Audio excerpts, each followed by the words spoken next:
Salve sahabat Katolik dimanapun kita berada. Hari ini dunia dikejutkan dengan berita duka cita yang datang dari Gereja Katolik. Paus Fransiskus, pemimpin Gereja Katolik sedunia, telah menghembuskan nafas terakhirnya pada hari Senin 21 April 2025. Paus Fransiskus dikenal sebagai sosok yang penuh kasih, sederhana, dan selalu memperjuangkan keadilan sosial serta perdamaian dunia. Sejak Paus Fransiskus terpilih sebagai paus pada 13 Maret 2013, ia membawa gereja Katolik ke arah yang lebih inklusif dan dekat dengan umatnya. Sebagai paus pertama dari Amerika Selatan dan anggota Serikat Yesus, Paus Fransiskus memulai kepemimpinannya dengan pendekatan yang berbeda dari pendahulunya. Ia menolak kemewahan dan memilih tinggal di wisma sederhana daripada istana apostolik. Kepemimpinannya ditandai dengan reformasi dalam administrasi Vatikan, perhatian pada lingkungan hidup, serta dialog antara umat beragama yang lebih terbuka. Selama masa kepausannya, Paus Fransiskus sering melakukan perjalanan ke berbagai negara untuk bertemu dengan umat Katolik dan pemimpin-pemimpin dunia. Ia mengunjungi daerah-daerah yang dilandai konflik, berbicara tentang perdamaian, dan selalu menyerukan keadilan bagi kaum miskin serta mereka yang terpinggirkan.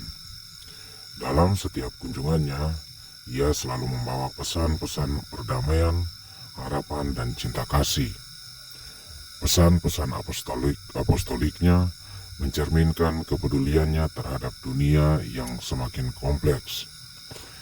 Ia menyerukan perlindungan terhadap lingkungan dalam ensiklik Laudato Si, menekankan pentingnya kasih dalam Amoris Laetitia, dan mengajak dunia untuk lebih peduli terhadap pengungsi serta korban perang.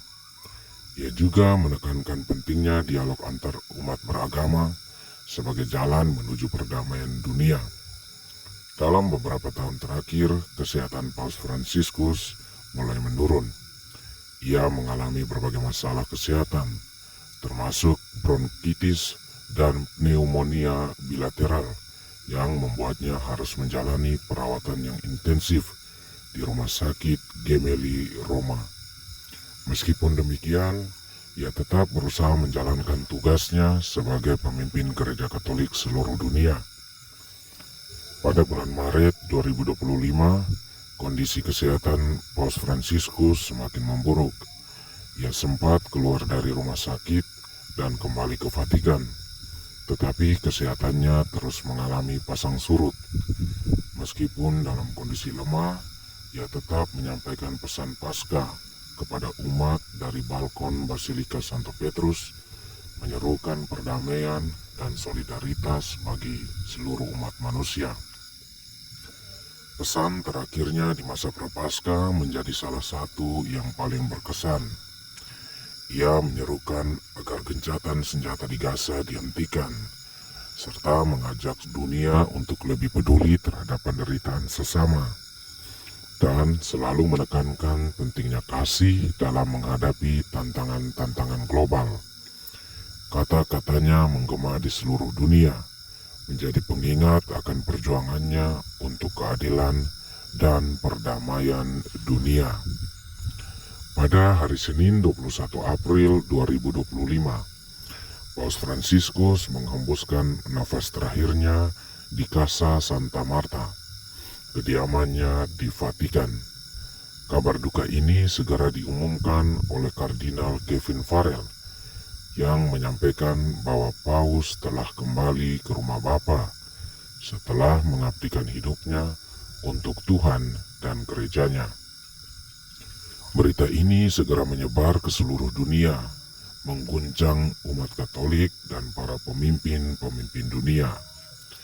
Vatikan mengeluarkan pernyataan resmi yang menyatakan bahwa Paus Fransiskus wafat setelah berjuang melawan pneumonia ganda selama beberapa minggu. Dalam pernyataan tersebut, Vatikan menyebutkan bahwa Paus Fransiskus telah mengajarkan nilai-nilai Injil dengan kesetiaan, keberanian, dan kasih yang universal, terutama bagi mereka yang paling miskin dan terpinggirkan. Ucapan bela sungkawa datang dari berbagai penjuru dunia. Presiden Amerika Serikat, Sekretaris Jenderal PBB, serta pemimpin-pemimpin negara-negara lain menyampaikan penghormatan mereka kepada Paus Fransiskus. Mereka mengenangnya sebagai pemimpin moral yang selalu menyerukan perdamaian dan keadilan sosial. Di berbagai negara, umat Katolik mengadakan misa khusus untuk mengenang Paus Fransiskus. Ribuan orang berkumpul di lapangan Santo Petrus untuk memberikan penghormatan terakhir. Tangisan dan doa mengiringi kepergiannya, mencerminkan duka mendalam yang dirasakan oleh gereja dan umat Katolik di seluruh dunia.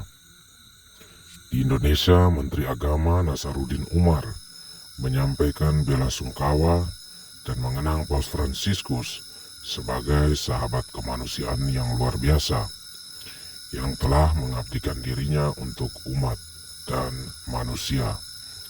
Ia menekankan bahwa warisan Paus Fransiskus akan terus hidup dalam hati umat Katolik dan seluruh dunia.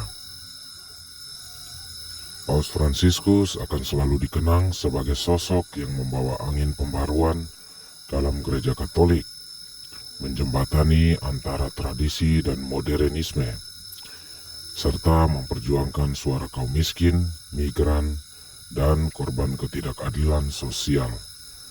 Kepemimpinannya telah mengubah secara dunia memandang gereja Katolik. Selama masa kepausannya, ia tidak hanya menjadi pemimpin spiritual, tetapi juga suara bagi mereka yang tidak memiliki kekuatan untuk berbicara.